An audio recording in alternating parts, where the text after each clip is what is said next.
it's all about. Here we are. There's no red carpets. There's none of that. Yeah. And it feels good. It's great. I've been on red carpets. They're creepy. Yeah. You know, red carpets are a thing from Greece that the gods walked on red carpets. The gods walked on the blood of their slaves. That's what these people are into. They are totally anti-human, insane narcissists. And it is so amazing to be able to come here and meet and talk to all of you today and to see the light of liberty and the light of humanity shining through your eyes. It humbles me at a level that I have just never experienced to be here confronting the globalists in this idyllic setting here in England with all of you and to see that spirit of humanity shining in your eyes. I pray that this spirit of freedom and awakening spread across the world and that the sleeping giant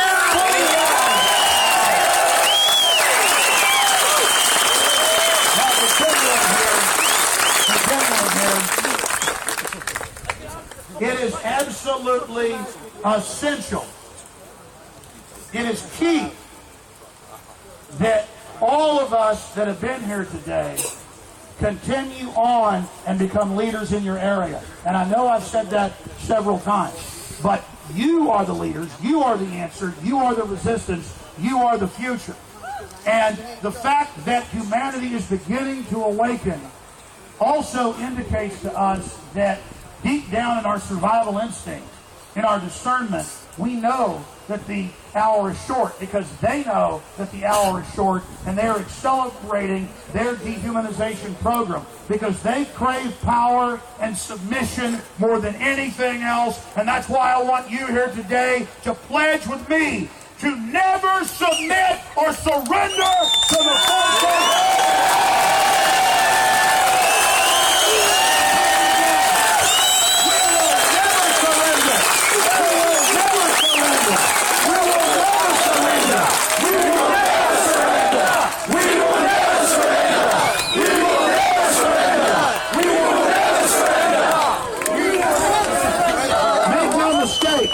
What we are doing now, what is happening here now, is the same fight that our ancestors, no matter where you come from, no matter what your history is, all of our ancestors had to stand against tyrants like these. And this particular tyranny goes all the way back to the black nobility of Italy and that system of imperial control and the Byzantine Empire later that came and landed in the British Isles and used the great people of these isles as the engine for their tyrannical world government.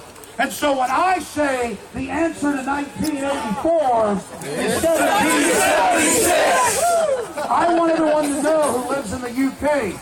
1776 belongs to you more than it belongs to anybody. There was 1,000 years of war in these isles just to get the Magna Carta. And hundreds of years more war to defend basic liberties of free men and women. And Tony Blair, when he first got elected in 1996, said, my main job is to abolish Magna Carta. That is the equivalent of saying, I want to abolish due process and freedom. I want to make the UK like the Soviet Union or Nazi Germany. And that's the most important point that I'm here to make to you today, is that they are afraid of people having basic rights. And the Parliament would not vote to launch a war against their fellow Englishmen and women and Germans and many others from all over the world that live in the colonies because they recognized it was a continuation of the fight that humans have been fighting forever. That's what it was. Until the king came and said, how dare you, you will vote for this war. But 6 years later, the colonies had freedom, and they weren't perfect either. But that idea continues to grow on.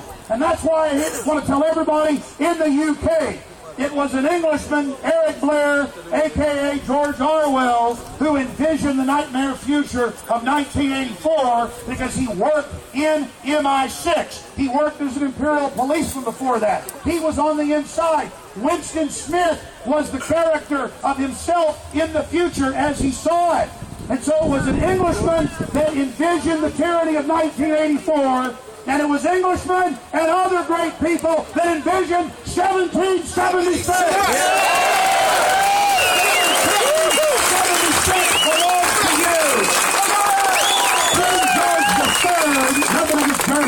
about Germans, but King George III was a Hanoverian, German, and Transylvanian, and they don't like 1776 because it's a continuation of Magna Carta.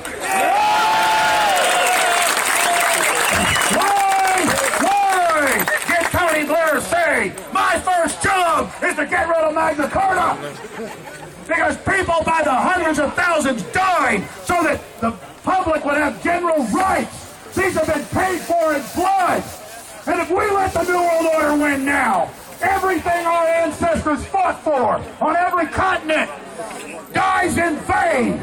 They call this New World Order the final revolution, the great tyranny. They intend to destroy humanity itself, break up men and women, break up the family, take over the crops, re-engineer the world, so it's impossible for free man and free woman to live in this world.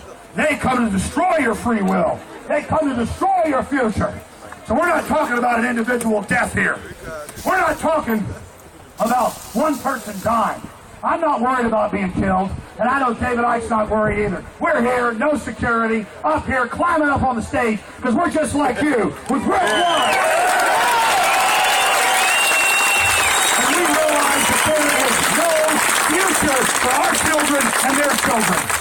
I close with this. My great dream is that your children and my children and their great-great-grandchildren and the great-great-grandchildren of those children, because humanity has not even begun to flower, we'll be living together in peace and doing things that we can't even imagine today, not just on this planet, but throughout the stars. And that the globalists not be able to take control of humanity and turn it into some robotic plaything for themselves so they can play God. I am here to tell the New World Order, you are not God. If you had any idea of the mind of God, you would not be committing the blasphemy against God's creation that you've engaged in. And here today is the proof in front of the universe and in front of all the people long gone like Jim Tucker and those before him and William Wallace and so many others. We stand here in defiance, in many cases, of the very same bloodlines that have enslaved us for thousands of years, and we pledge before our ancestors to never surrender. The answer to 1984 is 1776. The answer to 1984 is 1776. The answer to 1984 is 1776. The answer to 1984 is 1776. I salute you all. God bless you all. We are winning. We have the initiative.